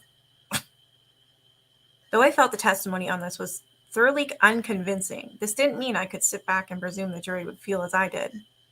As an explanation for why she was lying to save him, it was important that I conclusively prove to the jury Susan Atkins' total commitment to Manson. At the start of my cross-examination, I asked her, Sadie, do you believe Charles Manson is the second coming of Christ? Vince, I've seen Christ in so many people in the last 4 or 5 years. It is hard for me to say which one exactly is the second coming of Christ. I repeat the question. The answer is, I have thought about it. I have thought about it quite a bit. I have entertained the thought that he was Christ. Yes, I don't know. Could be. If he is, wow, my goodness. Wow. After confronting her with her letter to Ronnie Howard, in which she stated, if you can believe in the second coming of Christ, M is he who stated, if you can believe in the second coming of Christ, M is he have come to state. I asked her, even now on the witness stand, Sadie, you think that maybe Charles Manson, the man over there who is playing with his hair, might be Jesus Christ? Maybe. I will leave it at that. Maybe yes, maybe no. I persisted until Susan admitted, he represented a God to me that was so beautiful that I'd do anything for him. Even commit murder, I asked instantly. I'd do anything for God, including murder, I pressed. That's right, if I believed it was right. And you murdered the 5 people at the Tate residence for your God, Manson, didn't you? Susan paused and said, I murdered them for my God, Bobby Beausoleil. So now you've got 2 gods? Evasively, she replied, there's only one God, and God is in all. Since Susan now testified to these matters, the prosecution was able to use her prior inconsistent statements, including her grand jury testimony, for impeachment purposes. On cross-examination, I had Susan repeat the alleged reasons why they went to the Tate residence. Since she restated the copycat nonsense, I hit her with the statements regarding Helter Skelter as being the motive made to me, to the grand jury, and in the Howard letter. I also brought out that she had told me and the grand jury that Manson had ordered the 7 Tate LaBianca murders, and Charlie had directed all their activities the second night, and that none of them had been on drugs either night. I then led them back through her scenario of the Hinman, Tate, and LaBianca murders step by step, knowing she would slip up, which she did repeatedly. You know what I just thought? What'd you think of, Deb? I posted a meme of Manson once. It said, like and share if you love Jesus. My son and I rolled laughing at how many people shared it thinking it was really, oh my. Oh, you did tell them? For example, I asked, where was Charles Manson when you stabbed Gary Hinman to death? He left. He left right after he cut Gary's ear. Having inadvertently admitting this, she quickly added that she had tried to sew up Hinman's ear. I then took her back again. Hinman drew a gun on Manson. Manson ran. Hinman started to shoot Manson to protect her love. She stabbed Hinman to death, just when I asked did she have time to play Florence Nightingale. Susan further claimed that she didn't tell Manson that she had killed Hinman after their arrest in the Barker raid. In other words, though she had lived with Manson from July to October 1969, she hadn't gotten around to mentioning this. That's right. Why? Because he never asked. She had even told him she committed the Tate and LaBianca murders, she claimed. Nor until 2 days ago had she told anyone that Linda Kasabian masterminded the murders. Between August 9th, 1969 and February 9th, 1971, how come you never told anyone that Linda was behind these murders? Because I didn't. It's that simple. Did you tell anyone in the family that you committed all these murders? No. If you told outsiders like Ronnie Howard and Virginia Graham, how come you didn't tell members of your own family, Sadie? Nothing needed to be said. What I did was what I did with those people, and that is what I did. Just one of those things, 7 bodies, 7 dead bodies. No big thing. I paused to let this incredible statement sink in before asking. So killing 7 people is just business as usual. No big deal. Is that right, Sadie? It wasn't at the time. It was just there to do. Wow. I asked her how she felt about the victims. She responded, they didn't even look like people. I didn't relate to Sharon Tate as being anything but a store mannequin. You have never heard a store mannequin talk, have you, Sadie? No, sir, but she sounded like an IBM machine. She kept begging and pleading and pleading and begging. I got sick of listening to her, so I stabbed her. And the more she screamed, the more you stabbed, Sadie? Yeah, so. Wow. And you looked at her and you said, look, bitch, I have no mercy for you. Is that right, Sadie? That's right. That's what I said. Buliosa states, no further questions. That is fucking disgusting. No heart, no soul. They killed all those people for these and after, but made sure they had a driver with a license to go to these murders. How weird is that? Yeah. On Tuesday, February 16th, after lengthy discussions in chambers, Judge Older told the jury that he had decided to end the sequestration. Their surprise and elation were obvious. They had been locked up for over 8 months, the longest sequestration of any jury in American history. Though I remained worried about possible harassment from the family, most of the other reasons for the separation was such a mention of the Hinman murder, Susan Atkins' confession in Los Angeles Times, her grand jury testimony, and so on. It no longer existed since the jury had the evidence when Sadie and the others took the stand. Jury heard the evidence. Oops. It was almost as if we had a new jury. When the 12 entered the box the next day, there were smiles on all their faces. I couldn't remember when I'd last seen them smiling. The smiles would not remain there long. Patricia Carmichael now took the stand to confess her part in the Tate LaBianca homicides. An even more improbable witness than Susan Atkins, her testimony regarding the copycat motive was vague, nebulous, and almost devoid of supporting detail. The point in her taking the stand was to take the focus off Manson. Instead, like the other family members who had preceded her, she repeatedly highlighted his importance. For example, describing life at Spawn Ranch, she said, "We were just like wood nymphs and wood creatures. We would run to the woods with flowers in our hair, and Charlie would have a small flute." On the murder of Abigail Folger, and I had a knife in my hands, and she took off running, and she ran. She ran out the back door, one I never even touched. I mean, nobody got fingerprints because I never touched that door, and I stabbed her, and I kept stabbing her. What did you feel after you stabbed her? Nothing. I mean, like, what is there to describe? I was just there, and it was like, it was all right. Holy shit.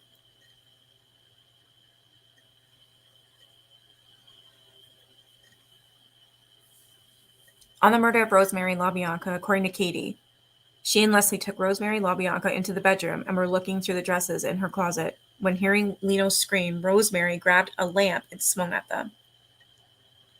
On the mutilation of Leno LaBianca, after murdering Rosemary, Katie remembered seeing Leno lying on the floor in the living room. She flashed, "You won't be sending your son off to war." Oh, holy fuck, that is disgusting. Trigger warning huge, guys. After murdering Rosemary, Katie remembered seeing Leno lying on the floor in the living room. She flashed, "You won't be sending your son off to war." And I guess I put war on the man's chest. And I went and I wrote on the walls. On cross-examination, I asked her, "When were you on top of Abigail Folger, plunging the knife into her body? Was she screaming?" "Yes." "And the more she screamed, the more you stabbed?" "I guess." "Did it bother you when she screamed for her life?" "No." Katie testified that when she stabbed Abigail, she was really stabbing herself. My next question was rhetorical. "But you didn't bleed at all, did you, Katie? Just Abigail did. Isn't that right?" The defense was contending, though these witnesses, that the words political piggy for Hinman and pig for Tate and death to pigs LaBianca, which were the clue which the killers felt would cause the police to link the three crimes. But when I asked Sadie why she'd written political piggy on the wall of the Hinman residence in the first place, she had no satisfactory answer. Nor could she tell me why, if these were to be copycat murders. She'd only written pig and not political piggy at Tate. Nor was Katie now able to give a convincing explanation as to why she'd written Helter Skelter on the LaBianca's refrigerator door. It was obvious that Maxwell Keith wasn't buying the copycat motive either. On redirect, he asked Katie, "The homicides at the Tate residence and the LaBianca residence had nothing to do, did they, with trying to get Bobby Beausoleil out of jail?" "Well, it's hard to explain. It was just a thought, and the thought came to be."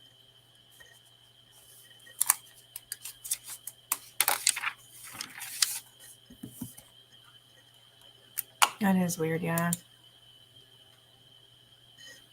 No, definitely not. Because of the murder of Abigail, Folger's copy was not allowed in California prisons for years because her family didn't want the family to have any other copy. I didn't know that. That's interesting. You know, I would have done the same damn thing. It's allowed now, though, yeah. But with Manson and all those idiots in there, yeah, I wouldn't want my coffee in there either. Judge Older was becoming increasingly irritated with Kanarek. Repeatedly, he warned him that if he persisted in asking inadmissible questions, he would find him in contempt for the 5th time. Nor was he very happy with Day Shin. Shin had been observed passing a note from a spectator to Susan Atkins. The week before, the girls on the coroner had been seen reading court transcripts which had Shin's name on them. Confronted with this by Older, Shin explained they borrowed them to look at. The court state, "I beg your pardon? Are you familiar with the publicity order in this case?" Shin admitted that he was. The court states, "It appears to me, Mr. Shin, that you are not paying the slightest attention to the publicity order. You haven't been for some time. I have felt in my own mind for a long, long time that the leak, and there is a leak, it's you. Shit. I didn't know that either, Deb.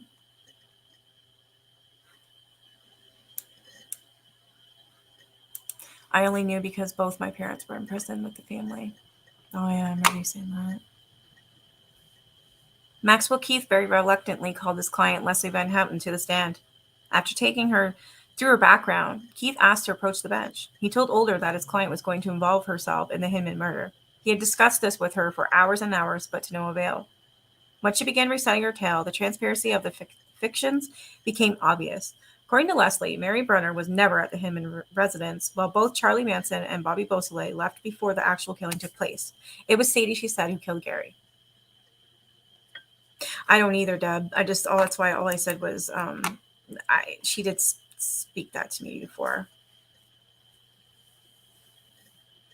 Once she began reciting her tale, I just read that, didn't I? Okay. Though implicating herself in the Hinman murder, at least by her presence, Leslie did try to provide some mitigating circumstances for her involvement in the LaBianca murders. She claimed she knew nothing about the Tate murders, and that when she went along the next night, she had no idea where they were going or what they were going to do.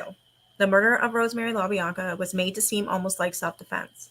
Only after Rosemary swung at her with the lamp did she take one of the knives, and Patricia had a knife, and we started stabbing and cutting up the lady. How the fuck is it self-defense when you're breaking into someone's house and you admittedly have knives to kill this girl?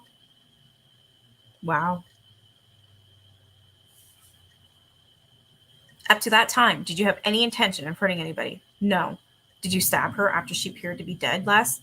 I don't know if it was before or after she was dead, but I stabbed her. I don't know if she was dead. She was lying there on the floor. Had you stabbed her at all before you saw her lying on the floor? I don't remember. Leslie's forgetting such things was almost as improbable as her claim that she hadn't mentioned the murders to Manson until they were in the desert. Very carefully, Keith tried to establish that Leslie had remorse for her acts. Leslie, do you feel sorrow or shame or sense of guilt for having participated in the death of Miss LaBianca? There was a pause. Another question. Let me go one by one. Do you feel sorrowful about it? Sorry, unhappy. You could almost feel the chill in the room when Leslie answered. Sorry is only a 5-letter word. I can't bring back anything. What the fuck? I am trying, Leslie, to discover how you feel about it. What can I feel? It has happened. She is gone. Do you wish that it didn't happen? I never wish anything to be done over another way. This is a foolish thought. It never will happen that way. You can't undo something that is done. This is insane. Do you feel as if you wanted to cry for what happened? Cry for her death? If I cry for death, it is for death itself. She is not the only person who has died. Wow. Do you think about it from time to time? Only when I'm in the courtroom. Though most of the trial, Leslie Van Houten had maintained her innocent little girl act, she dropped it now. The jury seeing for the first time how cold and unfeeling she really was. Another aspect of her real nature surfaced when Kenrick examined her. Angry and impatient at some of his questions, she snapped back hostile, sarcastic replies. With each spurt of venom, you could see the jurors drawing back, looking at her as if anew. Whatever sympathy she may have garnered earlier was gone now. Even McBride no longer met her eyes.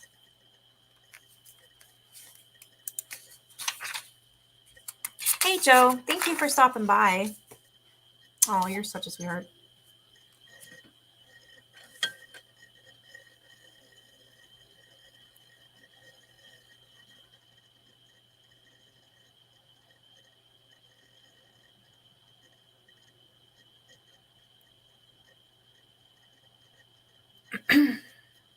Yeah, this is really sick, Brittany. I didn't know all this. Leslie Van Houten had been found guilty of 2 homicides. I felt she deserved the death penalty for her very willing participation in those acts. But I didn't want the jury to vote death on the basis of a crime she didn't even commit. I told her attorney, Maxwell Keith, that I was willing to stipulate that Leslie was not at the Hinman residence. I mean, the jury is apt to think she was and hold it against your client, but I don't think that is right.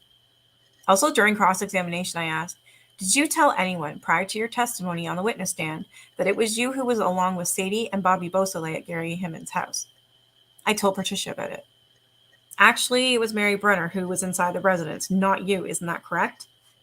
If that is what you say. Although I was attempting to exonerate Leslie of any complicity in the Gary Hinman murder, I did the opposite when it came to the murder of Rosemary LaBianca. By the time I finished my cross examination on this, Leslie had admitted that Rosemary might still have been alive when she stabbed her, and then she not only stabbed her in the buttocks and possibly the neck, but it could have done a couple on the back. As I'd later remind the jury, many of the back wounds were not post mortem, while one, which severed Rosemary LaBianca's spine, would have been in and of itself fatal. I can handle blood. I see blood every day at work. I can't.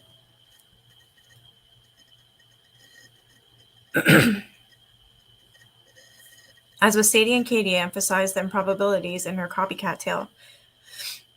For example, though she had testified she was hopelessly in love with Bobby Beausoleil and became aware that these murders had been committed in an attempt to free him, I brought out that she hadn't even offered to testify in either of the trials, when her story, it had been true, could have resulted in his release. At this point, I decided to go on a fishing expedition.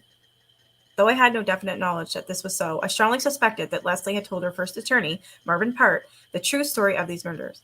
I did know that Part had recorded her story, and though I never heard the tape, I recalled Part almost begging the judge to listen to it. Lucille says, "Isn't it true, Leslie, that before the trial started, you told someone that Charles Manson ordered those murders?" At a court-appointed attorney, Marvin Part, who was insistent on the fact that I was, Keith interrupted her, objecting that she was getting into the area of privileged communications. I knew the judge older that Leslie herself had mentioned Part by name and that she had the right to waive the privilege. Canarac also objected, well aware of what I was hoping to bring out. Van Houten, Mr. Canarac, will you shut up so I can answer his question? She's telling their lawyer off. At a court-appointed attorney by the name of Marvin Part. He had a lot of different thoughts, which were all of his own, on how to get me off. He said he was going to make some tape recordings, and he told me the gist of what he wanted me to say, and I said it. What did you tell Mr. Part? I don't remember. It was a long time ago. I asked her if she told Part that Manson had ordered these murders. Sure, I told him that. Did she tell Part that Manson was along the second night, and that when he stopped on Waverly Drive, Manson got out and entered the LaBianca house? After a number of evasive replies, Leslie angrily answered, "Sure, I told him that. We will take our recess at this time." Mr. Bugliosi, you are an evil man. I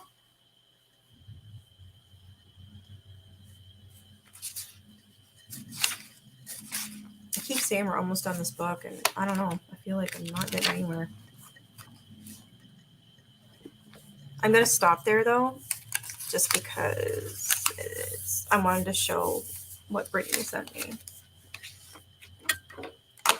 It's going to go into Twitter.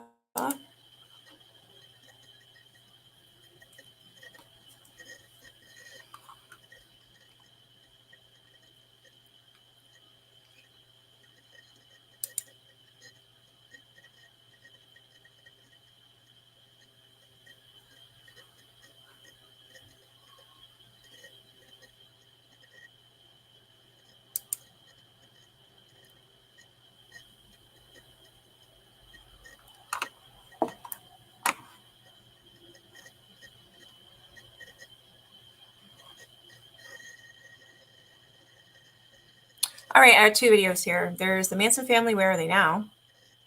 And then Virginia Graham's news interview from 7 years ago. Oh, my kid keeps whistling. Freaking out.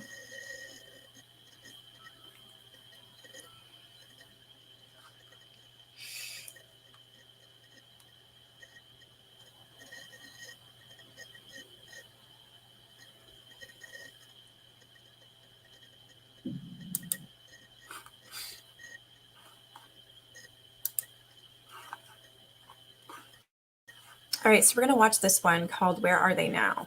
I'm kind of curious to see. Like, I pretty much know, but I want to see it. Oh, you're back at the stick?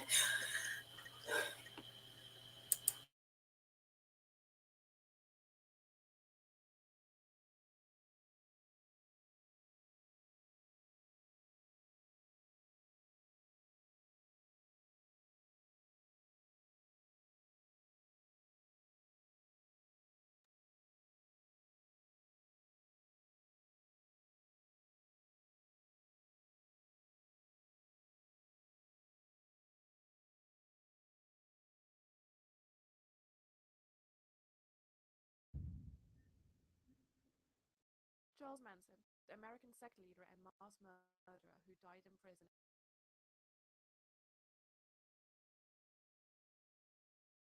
at the age of 83, stoked his followers to the most horrible murders. The Manson family was convicted for at least 9 of them. But where are the members of the sect now? Are they still walking amongst us, or do they reside in prison? Charles Tex Watson. Watson described himself as a right hand of Manson, and on the 9th of August 1969, he was in charge of the most notorious murder of the Manson family. Together with 3 female followers, he went to the villa of director Roman Polanski and the heavily pregnant actress Sharon Tate in Beverly Hills. Here, they slaughtered Tate and 4 guests in a beastly manner. He was also there when the gang murdered Lano and Rosemary LaBianca the next night in their LA home. Watson, now 71, received the death penalty, but when it was abolished in 1972, his sentence was converted to life imprisonment. He is still in prison near Sacramento, and his requests for parole are systematically rejected. He wrote a book in which he told how the charismatic Manson offered his followers utopia and convinced them to carry out his destructive worldview. He apologized for the murders and converted to Christianity. In 1981, he even became a preacher. He also obtained his degree behind bars. Susan Atkins. Atkins was one of the women who attended the murder of Sharon Tate. She tasted the blood of the actress and wrote the word pig on the wall. She confessed that she had stabbed Tate while she was begging for her life and that of her unborn son. She also claimed that she was acting on Manson's orders and that she was under the influence of LSD. Her death penalty was also converted into life imprisonment. She asked to be released early when brain cancer was diagnosed, but this request was refused. She died in her cell in 2009 at the age of 61. When she was living with the sect, she also got a child from Manson. Zezozo Zezatfrek. Nothing is known about him and where he now resides. Patricia Krenwinkel. Krenwinkel was a 19-year-old secretary when she met Manson, then 33, for the first time at a party. 3 days later, she left behind everything to follow him because she thought something was blooming between them. But as soon as she joined the sect, Manson began to mistreat her and lend her out to other men, she said last year. She was mostly under the influence of drugs when in the sect. She was present at the murder in Sharon Tate's house and chased Abigail Folger through the house before she repeatedly stabbed her. A day later, she also helped Manson kill Abigail Folger and stole her car. She was also the one who told Manson to do something which he liked, and she stabbed Leno LaBianca in the stomach with a fork. You guys hear that? It's too low. I was just going to say, damn, I can't turn it up any higher either.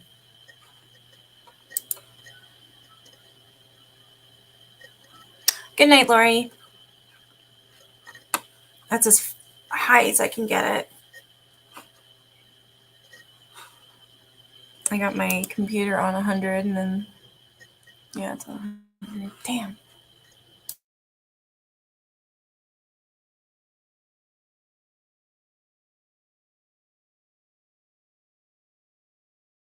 Helped with the murder of the LaBiancas. Manson and Watson told her to do something witch-like, and she stabbed Leno LaBianca in the stomach with a fork. She would then write with his blood on the walls. She received the death penalty, which was converted into life, and requested parole 13 times, but this was in vain. Linda Kasabian. Kasabian drove the getaway car when Manson's followers went out to murder. She said she was completely in shock when she saw what was happening and would run away from the sect 2 days after the killings. Before that, she had thwarted a murder of a Lebanese actor she knew by knocking on the wrong door. She was a crown witness in the murder trial Tate LaBianca and received immunity. She now lives somewhere in New Hampshire. Steve Clem Grogan. Steve Grogan was often called Scramblehead by Manson because he was not very bright. Just like Van Houten, he only participated in the murder of the LaBiancas, and he too received the death penalty. A judge converted this sentence into life because he was too stupid and too heavily under the influence of drugs to have orchestrated the slaughter. He was released in 1985. Leslie Van Houten. Van Houten was the youngest member of the sect and only 19 when she became involved in the murder of the LaBiancas. She restrained Rosemary with a pillowcase over her head, while others stabbed her dozens of times. When Watson told her to do something, she took a butcher's knife and stabbed the woman in the stomach. Since she started her lifelong prison sentence more than 40 years ago, she has been a model prisoner. She has a master's degree in psychotherapy and now helps other prisoners. Last year, the Council for Early Release ruled that she could be released. But Governor Jerry Brown stopped it, because according to him, she was still an unreasonable danger to society. In September, she got the green light again from the council, and there is currently a 150-day period in which Brown can once again be heard. Bruce Davis. Davis is serving a life sentence for the murder of musician Gary Hinman and stuntman Donald Shorty Shea in 1969. He attacked the latter with a knife and held Hinman at gunpoint while Manson worked his face with a sword. I wanted to be his favorite, he stated in 2014. He insisted for a long time he had only watched, but later acknowledged his responsibility. A special panel decided 5 times that he could be released because he is no longer considered to be a danger. Bruce Davis obtained a doctorate in the cell and converted to Christianity, but the decision for the release was blocked every time by the governor of California. Robert Bobby Beausoleil. Beausoleil received the death penalty for the murder of Gary Hinman, but this was also converted to life. His latest demand for early release dates from October last year. This was refused. He was a musician and actor when he joined the Manson family and was in prison at the time of the murders in the house of Sharon Tate and the LaBiancas. In 1994, he was transferred to Oregon State Prison in Salem after being married in the cell with a woman from Oregon. He now has 4 children with her. Lynette Squeaky Fromm. Fromm was a child star from Venice Beach when she met Manson in 1967 at a party in Manhattan Beach. Krenwinkel was also present at this party. She did not participate in the killings, but she would attend the trial. In 1975, she was arrested by the Secret Service after she pointed a gun at President Gerald Ford. She was sentenced to life imprisonment for attempted murder. In the cell, she continued to correspond with Manson, and despite the fact that she would escape briefly, she was released early in 2009. She now lives in Marcy in the state of New York. Mary Brunner. Mary was one of the first members of the Manson family and gave Manson a son, Michael Valentine. She played no part in the killings, but was arrested in 1971 when she had robbed a gun shop as part of a plan to free Manson from the cell. She was injured and released early in 1977. It is unclear what she did next. So, this was a brief update on the members of the Manson family. If you have any information on Brunner, Kasabian, or Manson's kids, please let us know in the comments. Don't forget to give the video a thumbs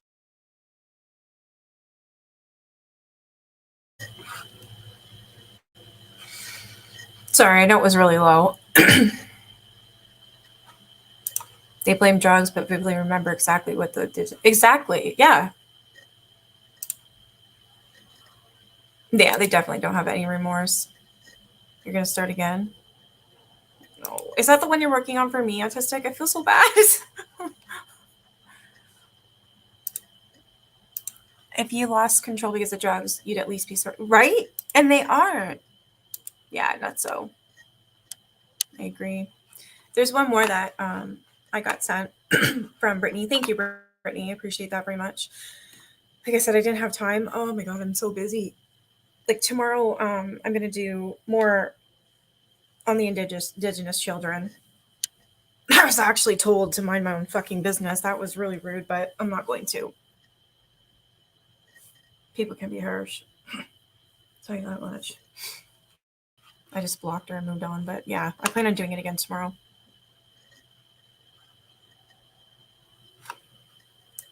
Anything you find, just send it to me. Sometimes, well, you guys know me and my memory. I'm always forgetting. And then I'm working on something with SD as well. I'm also doing, I don't even know.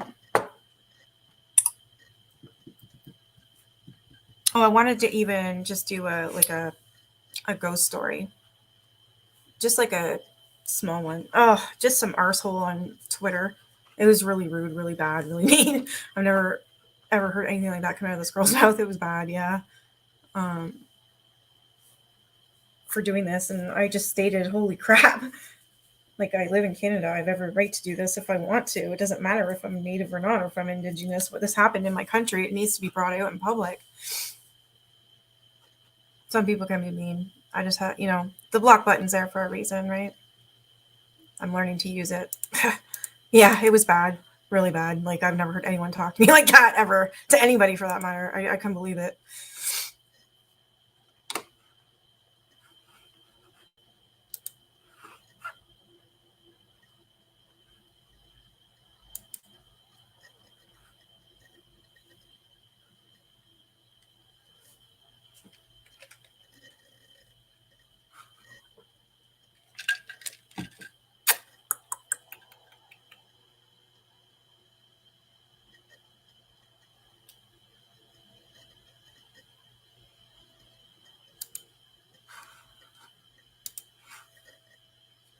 Even my drinking was apparently a problem. Holy.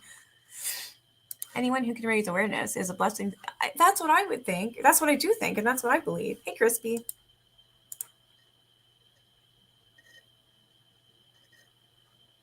Are you going live after me tonight, Deb? I'll be there if you do. I'll be listening. I got to make thumbnails for next week, and tomorrow I still have to get some more information for tomorrow night, for tomorrow's live. Oh, really? You wouldn't know it? I'm glad I could, bring it up. It's just like I've been wanting to do something before the children were found. I wanted to do something on the Highway of Tears about these missing women. It needs to be done, and nobody covers it, So I wanted to for a while, and then when this came out about the children, I thought, oh yeah, this has got to be said.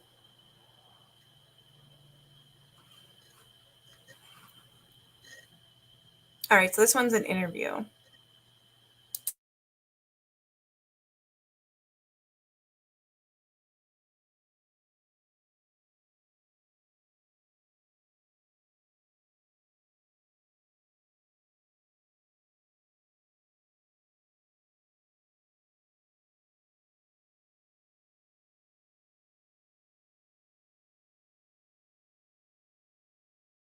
Story you'll only see on 12 News. Many of you watched NBC's new premiere of the show Aquarius. Tonight, we meet the woman who testified against Charles Manson because she had secret details on a celebrity hit list. Tram Mai joins us from the newsroom with her fascinating story. Tram. Mark, it really is. Virginia Graham is now 83, lives in Phoenix, and just came out with a book chronicling her life, how she wanted fame, fortune, and glamour in Hollywood when she was just 19. But that's not how it all went down. Her book, Manson, Sinatra, and Me. It's my life story. And how she met Frank Sinatra. I was in the so-called Hollywood crowd. But eventually, Virginia Graham says hard times, an abusive husband, and a bad check landed her in jail. That's when she met fellow inmate Susan Atkins, a member of the Manson family. It was just horrible. Atkins told Graham everything that happened on August 9th, 1969. How they murdered these people in the most grotesque way. Including actress Sharon Tate, almost 9 months pregnant. She begged for her life. And Susan looked at me and told me, she says, I told her, look, you're going to die. Atkins also telling her about a Hollywood hit list. Frank Sinatra was at the top of the list, and they were going to really brutally murder him. She was talking about skinning him alive and then making purses out of his skin and selling it on Hollywood Boulevard and taking Liz Taylor's eyes out. Some absolutely unbelievable stuff. Graham later told police what she knew and ended up testifying as a key witness in the Charles Manson trial. I never really was panicked or afraid because I just really knew that I did the right thing. After Virginia Graham got out of jail, she went on to open a health spa in Hawaii, changed her name, and kept everything under wraps until now. Live in the newsroom.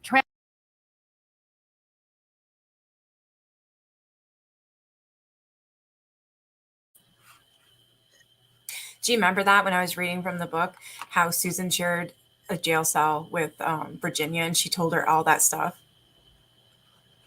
There's a series on Netflix. It was just maybe like the one season Aquarius. Yes, there's Aquarius and there's another one too. I always forget it.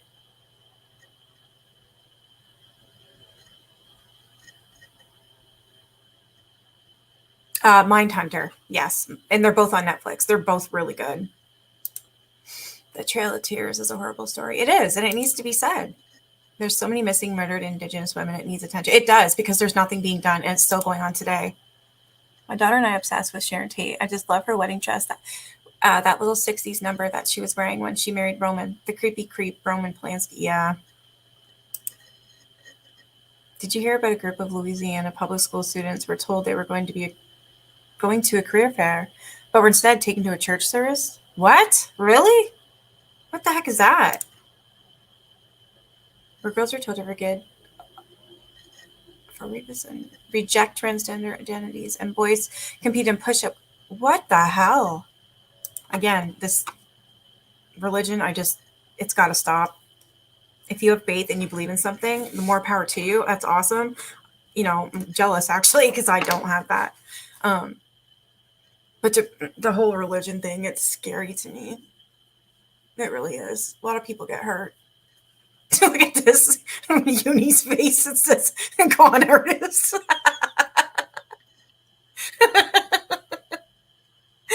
Holy.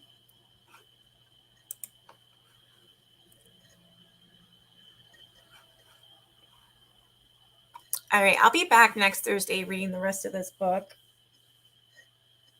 Here's the tweet thread. Yeah, I never heard of it. I have to check that out. Can you send that to me, Autistic? Because I can't click the link on StreamYard for some reason. It just, yeah, it won't let me. Just send it to me on Twitter. I'll take a look at it. I gotta do some research tonight. I'm gonna go have a nice hot bath as well. Make some thumbnails.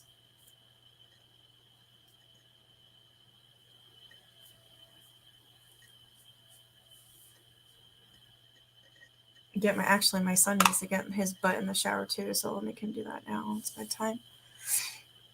My uncle was in school with Charles Manson. They were in school together in Cincinnati. It was a bad boy school. My uncle was a bad kid, but great uncle. I need to go. I need to finish my Orange is the New Black. My uncle was in school. Does he have any stories at all, Crispy? Like, did he ever tell you anything?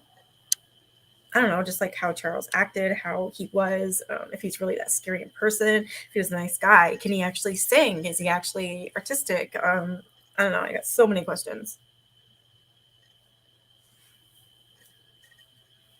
Thank you, Autistic. There it is. I just heard it.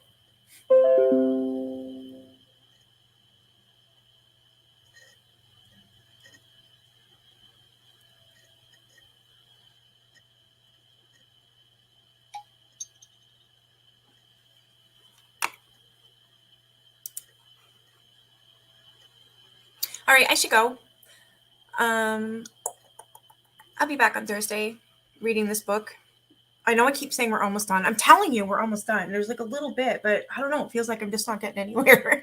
I flew through this book and now I just can't get to the end of it. But at least now it's more interesting. You can kind of figure out what's going on with these people and what happened and why they are the way they are, or at least try anyways. Oh yeah, I got to call you, Teresa. I'm going to call you first, actually. I'll call you, watch Deb, and do thumbnails. There, I'll do 3 things at once. All right, I'll watch you while I'm talking to Teresa. We'll be in there. And I got to do thumbnails, so I'll be kind of, yeah, doing all 3 things. Ah, shit, Selah just went live too.